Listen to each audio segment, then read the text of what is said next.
Hello, this is Brett Knowles, and this is a quick executive overview of what we're seeing as this emerging need for what I'm going to call a modern management system.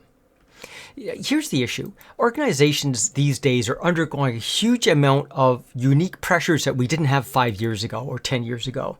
If you think of your organization, it's getting pressure. Really, every company's a tech company. I think of Amazon, right? I order something today, it shows up tomorrow. If I don't like it, I can ship it back. That expectation gets transferred to your business, whether you're making cars, toaster ovens, or software. So every company needs technology. Every company is becoming a tech company. The second pressure that we're seeing is distributed teams that through a bunch of pressures like the pandemic and so on, globalization of the workforce is everywhere. And we end up with these organizations that are geographically distributed. So everyone's in a different time zone and so forth. But more important than that, the borders of the organization are getting fuzzy. We're organizationally distributed as well. We have key parts of our value stream that are provided to us from other companies, from partners, synergies, and so forth. And again, that didn't happen 5 or 10 years ago. And so it's causing pressure on our outdated management systems. We're also seeing this increasing uncertainty, right? Whether it's caused by things like the pandemic or the supply chain issues or the political events going on, inflation, we just continue to see more and more imbalance. And again, that's different. We didn't have this level of uncertainty 5 years ago. And it results in the need for agile everything. We need to figure out how to make our organizations change faster than the change that we're undergoing. And then finally, the new normal. Future work is about the new way of working and the emerging ways of working, which includes work from home, but also AI and just overall smart working activities. So these are the pressures that your organization is going through. And what we're noticing is the management systems you have are those that were created 10 years ago, implemented 5 years ago, and they don't allow us to manage this complexity. So we're saying that there needs to be a more modern management system, a better way to run our businesses. And the modern management systems have a number of capabilities that are beyond what your current systems probably have. So let's take a look at that modern management system. I'm going to quickly walk you through each of the components. I'll go into more detail in other webinars later, but this is the executive overview. So thing one is about strategic planning, right? In the old days, it was straightforward. We do a 5-year plan, a 1-year plan. But the issue is there's all sorts of other stuff that's coming into the mix. And an example here is like conscious capitalism, right? The idea that we need to operate ethically and serve interests of all stakeholders, not just the corporate management and investors. And so that's causing complexity, the strategic management system that, the SWATs and the Prestos and the Blue Oceans don't cover. In terms of just financial planning and analysis, again, used to be an annual sport, but now it's becoming far more difficult because we have these, activist investors, right? Investors are looking to make significant changes in our companies to unlock perceived hidden value within our organization that management doesn't see. Again, complexity that our current management systems don't manage. In business planning itself, the old 5-year, 1-year plan, operations plan, that kind of stuff. What we're now seeing is increasing complexity of things like ESG, right? Environmental, social, and governance. And there's increasing need for us to explain how our companies are responding to these social consciousness and screen potential investments to make sure that they meet these criteria. So, for example, last March, the Securities and Exchange Commission, SEC, announced new disclosure requirements for companies around ESG.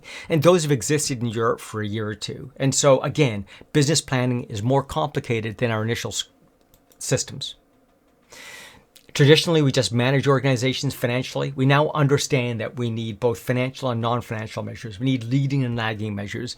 And we need the ability to build scorecards and dashboards that speak to every department, every team, every region, every product, every demographic, every key customer. And that complexity, again, doesn't exist in our existing systems, it seems. In the IT world, again, it used to be straightforward, but now, we need our systems to be cloud-based, which is a big transformation for many organizations. But more importantly, things about machine learning and artificial intelligence, right? If anyone who's played around with Chat GPT knows how scary that is in terms of how it's going to transform how we work. IT is going to change how business gets conducted. If I take a look at just strategy execution, again, it was back in business planning and financial monitoring. Now we need an ability to drill down from departments, from corporate to departments, from departments to teams, from teams to individuals, right down to the daily task level. And that needs to be integrated back up from the task level to the month, to the quarter, to the year.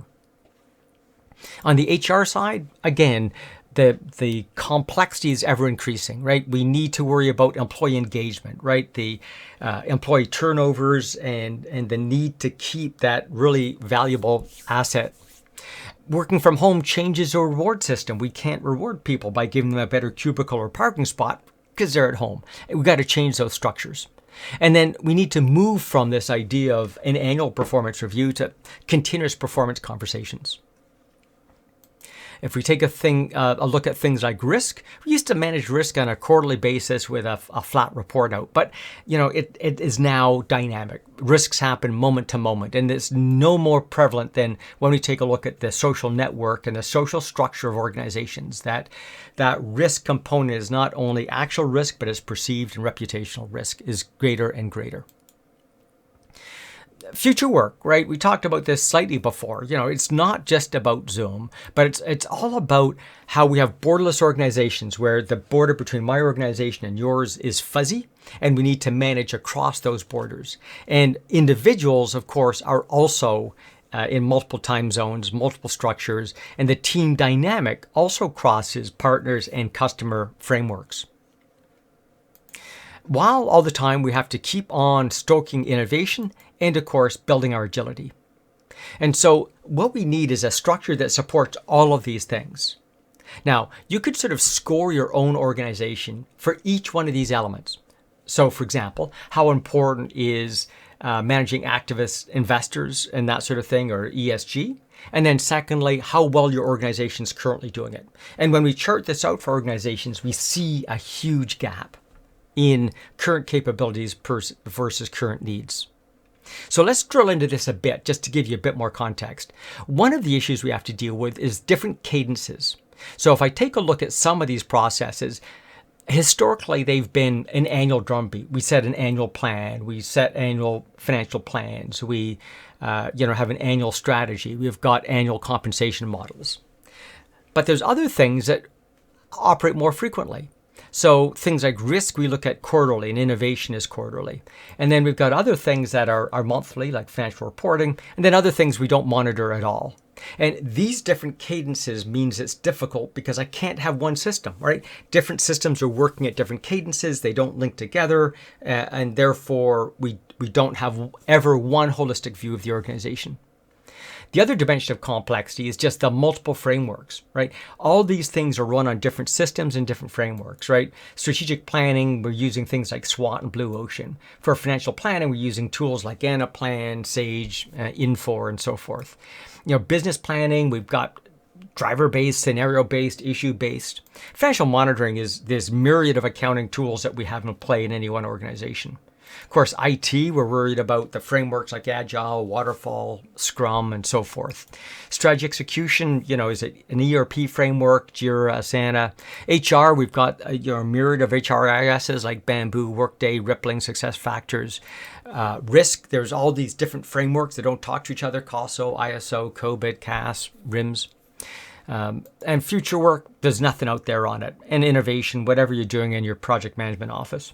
And so not only do we have different cadences, but we have completely different systems and frameworks that also don't talk to each other. And so we're running these organizations in this patchwork. What does it mean? What's the implication? Well, think if we graph it, right? Down the bottom, we're going to look at the complexity of your business from, low, simple to very complex. And on the side axis, the likelihood of your business being successful. So obviously, we start off with this model that we're going to be highly successful. But then we add in this operating environment complexity that we talked about, right? The multiple systems, the more increasing complexity of things like conscientious capitalism and future work and so forth, and your likelihood of success decreases. So that becomes a starting point for the next phase. Then we add in these different cadences, right? And even though I showed you on the slide cadences of quarterly and monthly and so on, when I go to the next level, these new things like future work scorecards and so on, that's not annual, that's not quarterly, that's not monthly, that's literally daily or real time. And so again, your likelihood of success decreases even further. And then the last element we talked about are these multiple frameworks, right? These ideas of things in different systems. My accounting system is different than my budgeting system, and that's different than my scorecarding system, and that's different than my risk system, and so forth. And my likelihood of success decreases even further. And so what we're seeing is these elements of complexity are reducing the likelihood of organizations being successful. So back to my initial proposition, and that is we need a modern management system, a system that allows us to manage these increasing levels of complexity that we have as a leadership team and be able to bring all these tools to bear at once, not in different time buckets, not through different systems, but the modern management system that gives me that one view holistically of this complex environment.